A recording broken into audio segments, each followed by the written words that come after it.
Salut à la compagnie de cette maison. Je vous souhaite de jolis contes et puis des chansons. Je suis d'un pays étrange venu en ce lieu pour vous faire la demande d'écouter un peu. Pour vous faire la demande d'écouter un peu. Il y a longtemps, si longtemps, que même si nous prenions le temps, nous n'aurions pas le temps de mesurer le temps qui nous séparait de ce temps-là. En ce temps-là, dans le petit bourg de la Miogon, dans le pays de Saint-Brieuc, il y avait deux frères qui habitaient une petite ferme à l'écart du village. C'étaient deux orphelins. L'un s'appelait Gurvan, c'était l'aîné. L'autre s'appelait Youn. Et ils vivaient tous les deux dans une pauvre ferme parce que leur père, en mourant, ne leur avait laissé que cette ferme. Et ils avaient beau travailler du matin jusqu'au soir, ils avaient énormément de mal à joindre les deux bouts. C'est bien qu'un jour, l'aîné a dit à son frère, « Écoute, cette ferme ne nous suffit pas à nous deux, donc un de nous doit partir. Comme c'est toi le plus jeune, c'est toi qui vas partir. Moi je reste, je garde la ferme. » Alors Youn n'avait pas le choix. Alors il a préparé ses maigres habits dans un petit baluchon et il est parti dire au revoir, enfin adieu, à son meilleur ami. Et son meilleur ami, c'était un bœuf. Il est rentré dans l'étable, il a tout raconté au bœuf. Et le bœuf lui a dit, écoute, je vais te faire un cadeau d'adieu. Regarde dans mon oreille gauche et tu trouveras le cadeau. Et Youn a regardé dans l'oreille gauche du bœuf, et là il a trouvé une toute petite abeille. Alors il l'a mis dans une petite cage, et puis il a mis la route sous ses pas, le vent dans ses cheveux, le paysage dans ses yeux, et marche aujourd'hui, marche demain, quand on marche on fait du chemin. Et il a marché comme ça toute la journée avec sa petite cage à la main. Et au bout de la journée, il était bien fatigué, il commençait à faire nuit, il avait faim. Alors il fallait trouver un abri pour la nuit. C'est justement à la croisée des chemins qu'il a aperçu une petite ferme. Alors il s'est dirigé, il a frappé à la porte. « Ouvrez, ouvrez la porte, non, ce n'est pas le vent. Ouvrez, ouvrez la porte, c'est un homme passant. » Et justement, la porte s'est ouverte sur une petite femme. Costume noir, tablier noir, petite coiffe blanche sur un chignon bien serré. « Bonjour madame, enfin bonsoir. Excusez-moi, mais j'ai beaucoup marché, je suis fatiguée. Est-ce que vous n'auriez pas un endroit pour que je puisse passer la nuit ?»« Ah, ça, dit la femme. Il ne sera pas dit qu'une cardinaire n'est pas l'hospitalité, le sens de l'hospitalité. Alors tu vois, hein, la grange, eh bien tu vas aller dans la grange, tu étales un peu de paille, et puis tu y passes la nuit. » Et c'est ce qu'a fait Youn. Il a étalé la paille, il s'est enroulé dans sa grande cape, il a mis la petite cage à côté de lui, et aussitôt qu'il avait la tête sur le sol, il s'est endormi. Le lendemain matin, il s'est dit quand même qu'il fallait qu'il remercie cette femme qui avait été si généreuse. Mais au moment où il a traversé la cour de ferme, à ce moment-là, un coq venu de nulle part l'a attrapé l'abeille et l'a dévorée. Alors Youn s'est mis à pleurer en disant « Non, non, c'était le cadeau, c'était tout ce qui me restait de mon meilleur ami, non, c'est pas possible. » Et la femme me dit « Allez, arrête de pleurer. Tiens, le coq, je te donne mon coq. » Alors Youn est reparti avec le coq sous le bras et il a remarché, marché. Et vous avez peut-être remarqué, mais quand on marche en chantant, le temps paraît toujours beaucoup moins long. Alors il s'est mis à chanter un petit air qu'il avait entendu comme ça, en traversant le village. À la cour du palais, lundi, mardi, jour de mai, à la cour du palais, il y avait une servante, lundi, mardi, danse, il y avait une servante, lundi, mardi, danse. Et c'est en cheminant comme ça qu'il est arrivé dans une forêt. La nuit allait tomber, Et en ce temps-là, en Bretagne, il y avait encore des loups. Alors il s'est dit qu'il fallait qu'il trouve encore un abri pour la nuit. Mais il avait beau regarder autour de lui, il n'y avait rien. Alors il a eu l'idée de monter sur un arbre et de regarder droit devant lui. Et là, il a aperçu une petite lueur. Alors il a avancé jusqu'à cette petite lueur. Et là, dans une clairière, il y avait une ferme. Une ferme un peu surgie de nulle part. Il a frappé à la porte. Ouvrez, ouvrez la porte. Non, ce n'est pas le vent. Ouvrez, ouvrez la porte. C'est un homme passant.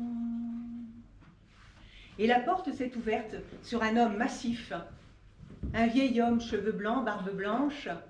Il lui a dit: qu'est-ce que c'est? Bonsoir, monsieur. Excusez-moi de vous déranger, mais voilà, j'ai marché toute la journée, je suis bien fatiguée et je voulais savoir si vous auriez un petit coin pour dormir. Oh, je suis pas très difficile. Mais...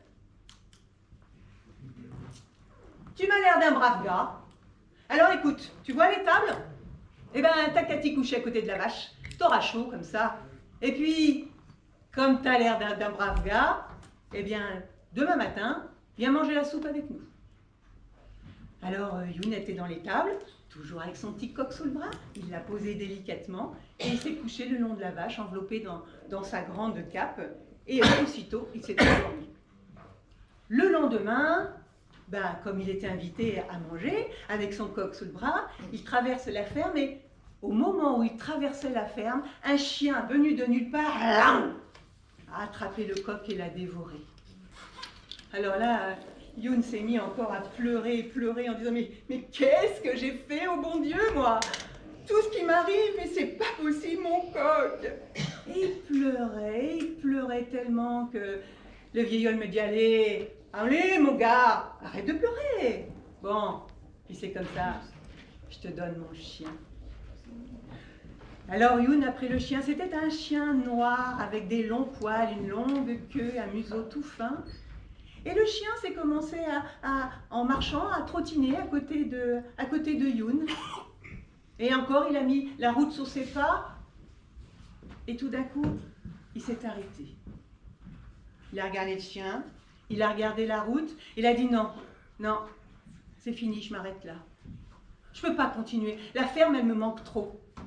Alors, je vais retourner. Et c'est ce qu'il a fait. Il a rebroussé chemin, il est retourné jusqu'à chez lui.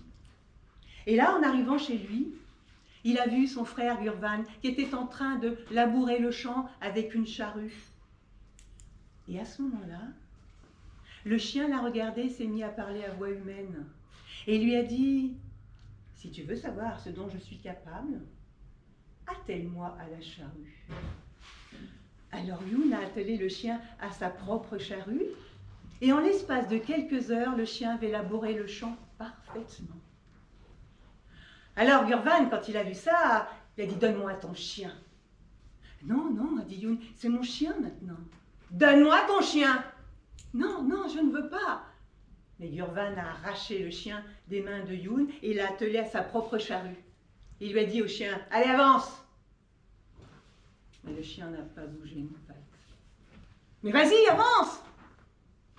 Le chien n'a pas bougé une oreille. Alors de colère, il a pris un morceau de bois qu'il y avait là par terre et là, il en a fichu un grand coup sur la tête du chien qu'il a étendu mort. Il a jeté le bâton, il est rentré chez lui, là, il a fermé la porte. Alors Youn est tombé à genoux. Et s'est mis à pleurer. Les larmes coulaient sur ses joues et coulaient sur les poils du chien. Alors il a pris la tête du chien sur ses genoux et s'est mis à le caresser. Na na na na na na na na na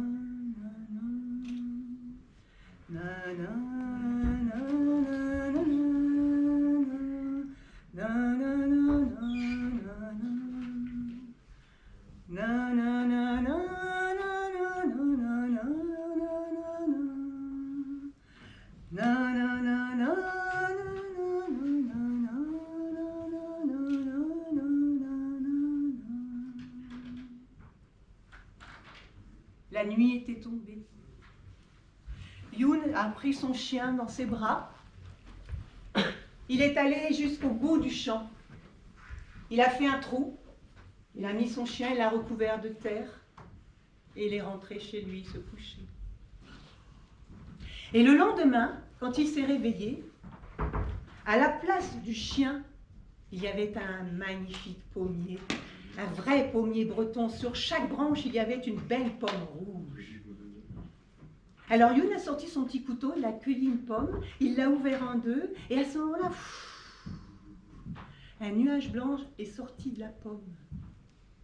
Quand le nuage s'est dissipé, il y avait un manoir breton, tout de granit et d'ardoise, un magnifique manoir. Alors Youn, quand a vu ça, il a levé les bras au ciel et s'est crié « Gurven, Gurven, viens voir, vite, viens voir !» Gurven est arrivé, quand il a vu le pommier, le manoir, il a dit « Moi, je veux le même !» Et lui, il a cueilli toutes les pommes. Il a pris une deuxième pomme, il a pris le couteau de Youn, il a coupé la pomme en deux et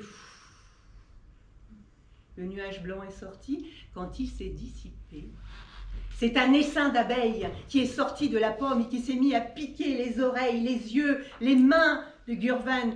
Et Gurvan, d'un geste, a envoyé toutes les abeilles s'éparpiller au loin. Il a dit, c'est pas grave, il en reste d'autres pommes. Moi aussi, je l'aurai, ce manoir. Alors il a pris une troisième pomme, il l'a coupée en deux et là, nuage blanc. Quand il s'est dissipé, c'est un coq qui a surgi et qui s'est mis à piquer les pieds, les genoux, le cou de Gurvan. Et Gurvan était tellement fort que d'un grand coup de bras, il a envoyé valdinguer le coq. C'est pas grave, il en reste des pommes. Je l'aurai le château, je l'aurai. Alors il a pris encore une pomme, il l'a coupée en deux, nuage blanc. Et quand le nuage s'est dissipé, c'est un chien noir, gros blanc, avec la queue dressée, les poils droits sur le pelage. Et là, quand Gurven a vu ce chien, il a levé les bras au ciel, il s'est mis à courir. Et je crois bien qu'il court encore parce qu'on ne l'a jamais trouvé. Pendant ce temps, Youn, il est rentré dans son château et il a vécu très, très heureux. Et on raconte que s'il n'est pas mort, il y vit encore. Je plie ce conte et je le mets dans vos oreilles, afin qu'à votre tour, vous puissiez le raconter et qu'il voyage ainsi de bouche à oreille.